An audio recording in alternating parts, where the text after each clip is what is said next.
Assalamualaikum warahmatullahi wabarakatuh. Let me introduce myself. My name is Nabila Salsabila from class M238. Di sini saya akan menjelaskan 3 materi mengenai yang materi pertama yaitu the characteristic of young learner. Jadi, young learner atau biasa disingkat dengan EYL adalah pengajaran bahasa Inggris kepada anak usia dini. Anak usia dini yang dimaksud di sini yaitu merujuk pada anak-anak mulai dari tahun pertama sekolah atau 5-7 tahun sampai sekitar 11-12 atau bisa juga dikatakan sekolah dasar hingga sekolah menengah. Karakteristik young learner yang berbeda dengan anak usia SMP atau SMA atau orang dewasa. Karakteristik ini berhubungan dengan cara berpikir mereka, sikap, sifat, dan perasaan mereka juga memiliki gaya belajar tersendiri. Di sini ada karakteristik anak sekolah dasar yang perlu diketahui oleh seorang guru. Yang pertama yaitu karakteristik pertama anak SD, yaitu senang bermain. Karakteristik ini menuntut guru untuk melaksanakan kegiatan pendidikan yang bermuatan permainan lebih untuk kelas rendah. Yang kedua, karakteristik senang bergerak. Seperti orang dewasa dapat duduk berjam-jam, sedangkan anak SD dapat duduk dengan tenang paling lama sekitar 30 menit. Yang ketiga yaitu karakteristik anak usia SD, yaitu senang bekerja dalam kelompok. Dari pergaulannya dengan kelompok sebaya, anak belajar aspek-aspek penting dalam proses sosialisasi, seperti belajar memenuhi aturan-aturan kelompok, belajar setia kawan, dan lain-lain.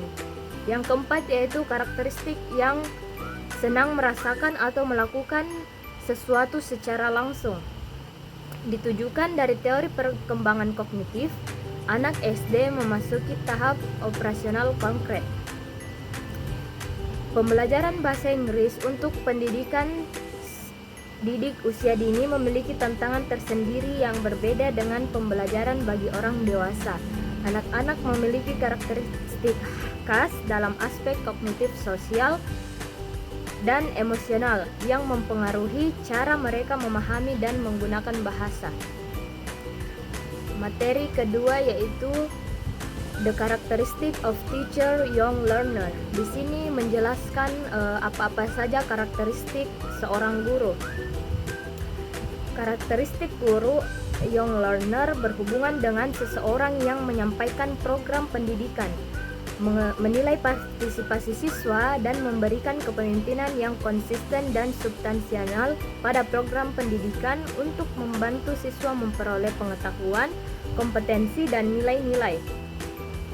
Adapun pengetahuan dan keterampilan profesional yaitu kompetensi materi pelajaran, strategi pembelajaran, keterampilan berpikir, penetapan tujuan dan perencanaan pembelajaran, praktik mengajar yang sesuai dengan perkembangan, keterampilan manajemen kelas, keterampilan motivasi, keterampilan komunikasi, memperhatikan variasi individu, bekerja sama secara efektif dengan siswa dari latar belakang budaya yang beragam, keterampilan pengetahuan penilaian, dan keterampilan teknologi.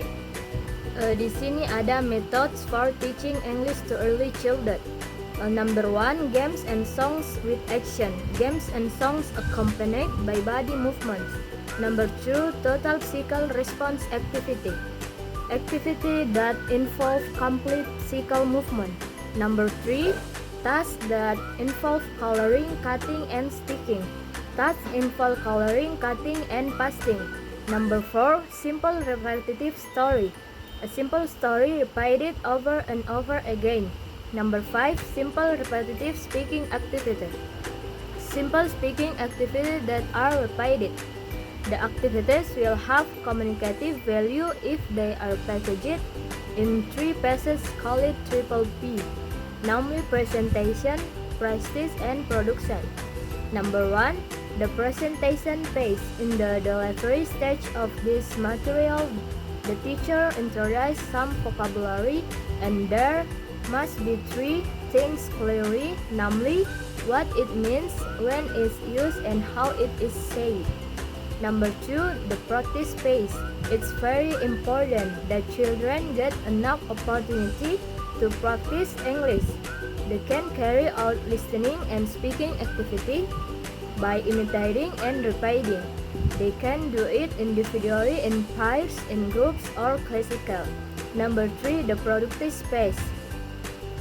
The production phase. At this disclosure stage, children are expected to use the English they have learned after leaving the classroom. For example, singing English songs at home, memorizing poetry, or telling other people about the English they already have.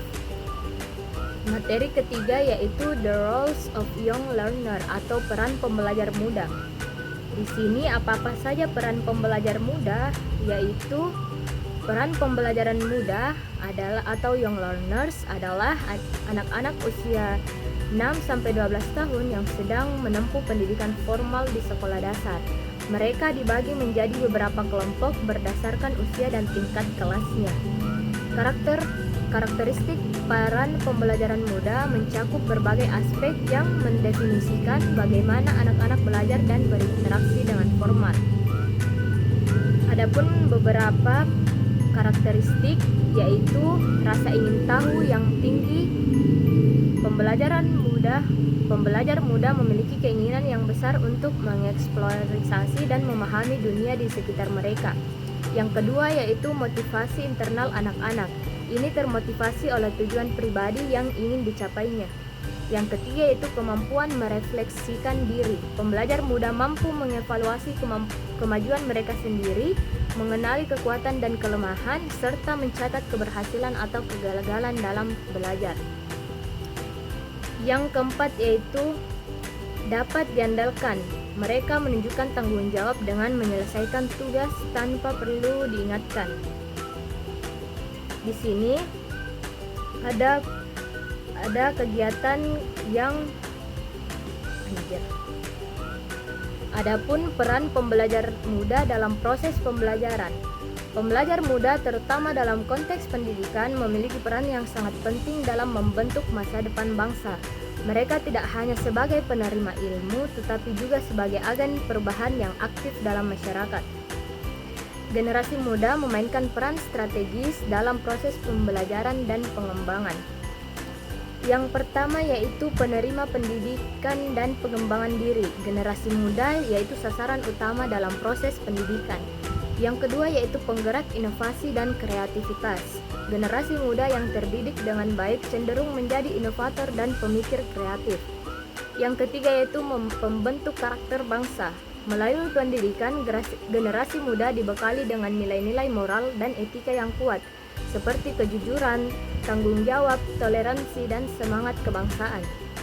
Yang keempat yaitu agen perubahan sosial. Generasi muda memiliki energi dan semangat yang tinggi untuk melakukan perubahan. Dengan bekal pendidikan yang memadai, mereka dapat berperan aktif dalam berbagai kegiatan sosial, politik, ekonomi, serta menjadi motor penggerak dalam pembangunan masyarakat yang lebih baik. Pembelajar muda memainkan peran yang sangat penting dalam proses pendidikan, baik sebagai penerima informasi maupun kontributif aktif yang berpartisipasi dalam menciptakan lingkungan belajar yang interaktif dan dinamis. Demikian yang saya dapat dari 3 materi tersebut. Lebih dan kurangnya mohon dimaafkan. Assalamualaikum warahmatullahi wabarakatuh. Thank you.